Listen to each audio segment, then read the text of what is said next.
आता इथे टॉवर्स उभे राहत आहेत. बिल्डरांनी हळूहळू आता इथेही कब्जा करायला सुरुवात केली आहे. इतके दिवस ते होत नव्हतं कारण थोडीशी मानसिकता गिरगावकरांची जनरेशनची अशी होती की बाबा आम्हाला त्याच्यातच बरं वाटतं. पण आता ती बदलू लागली असं वाटतं का? नाही, आता बदलू लागलेली आहे. आता मेन म्हणजे असं तुम्हाला कारण सांगतो, ह्या इकडून चाळी आहेत एक तर 100 ते 125 वर्षापूर्वीच्या चाळी आहेत. आणि चाळी आहेत हे सगळं मान्य आहे. आणि त्या पहिल्या चाळीमध्ये लहान रूम असल्यामुळे आणि घरामध्ये रूममध्ये माणसं पण भरपूर राहायची. आता यंग जनरेशन असं झालं आहे की बाबा सगळ्यांना सेल्फ कंटेंट लागतं. सेल्फ कंटेंटच्यामुळे आता हे बरेच जण रिडेव्हलपमेंटला निघालेले आहेत. दुसरी गोष्ट एक सबर्बनमध्ये कसं झालं आहे की स्वस्त ह्याच्यामध्ये तुम्हाला जागा मिळतात. इकडूनचं त्याच्या बघायला गेले तर इकडूनचा भाव तसा जास्त आहे. पण इकडूनचं लोकॅलिटी काय बोलते की आम्हाला ट्रेनचा प्रवास नको, कारण आम्ही मुंबई म्हणजे एक तर दक्षिण मुंबईत राहणारी माणसं. आम्हाला आमचं ऑफिस हे जवळ असावं, घराच्या जवळ. म्हणजे एक मोटरसायकल काढली की 15-10 मिनटात पोचला की ऑफिसमधनं जाऊन आपला इकडे येऊन राहिला की त्यांना म्हणजे दगदगीचं वातावरण नसावं. जवळपास तुम्ही कुठे उतरलेत की तुम्हाला सगळी दुकानं वगैरे सगळे. आणि आता तसे बघायला गेले जसे सबर्बनमध्ये मॉल झाले आहेत तसे गिरगावात पण बरेच ठिकाणी आता नवीन नवीन टॉवरमध्ये पण मॉल होत चाललेले आहेत. गिरगाव आणि शिवसेनेचं खूप घट्ट नातं आहे. गिरगाववर शिवसेनेचा झेंडा डौलानं फडकत ठेवण्याची जबाबदारी स्वीकारली आहे ती नगरसेविका मिनल जुवाटकरांच्या पिढीनं. काय काय 3 केलेली खास कामं जी तुम्हाला वाटतात? माझ्या विभागातल्या नवीन गार्डनचं एक उद्घाटन केलेलं आहे आम्ही.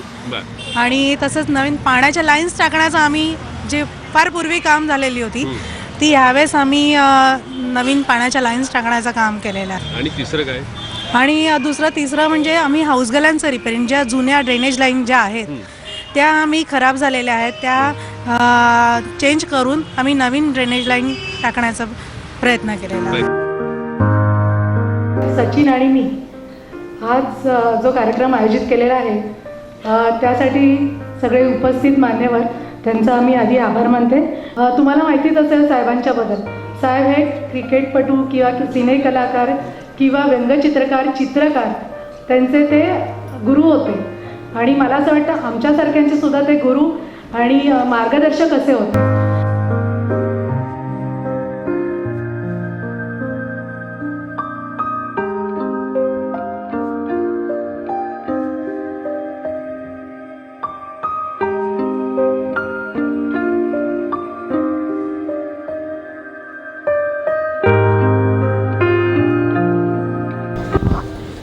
मला फक्त एवढंच सांगायचं आहे की ज्याप्रमाणे आम्ही इतकी वर्ष हे पर्यावरणासाठी जे काही करतोय आणि म्हणजे आमची मूर्ती तर शाडू म्हणजे मातीचीच असते आणि शिवाय फुलं पानं फळ या गोष्टींच्या जवळ आपण जातो आणि तसंच सर्वांनी जावं आणि जास्तीत जास्त निसर्गाच्या जवळ तुम्ही या.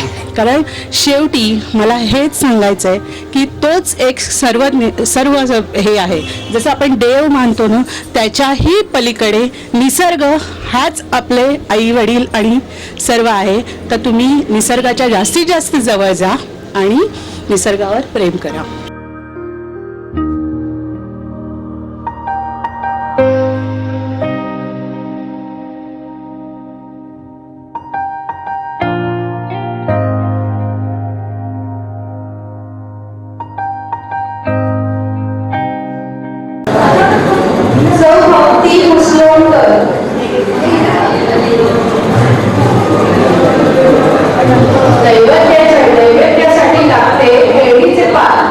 नैवेद्यासाठी लागते केळीचे पान आणि भालचंद्रावांच्या डोक्यावर केस नसले तरी अजून दिसतात छान.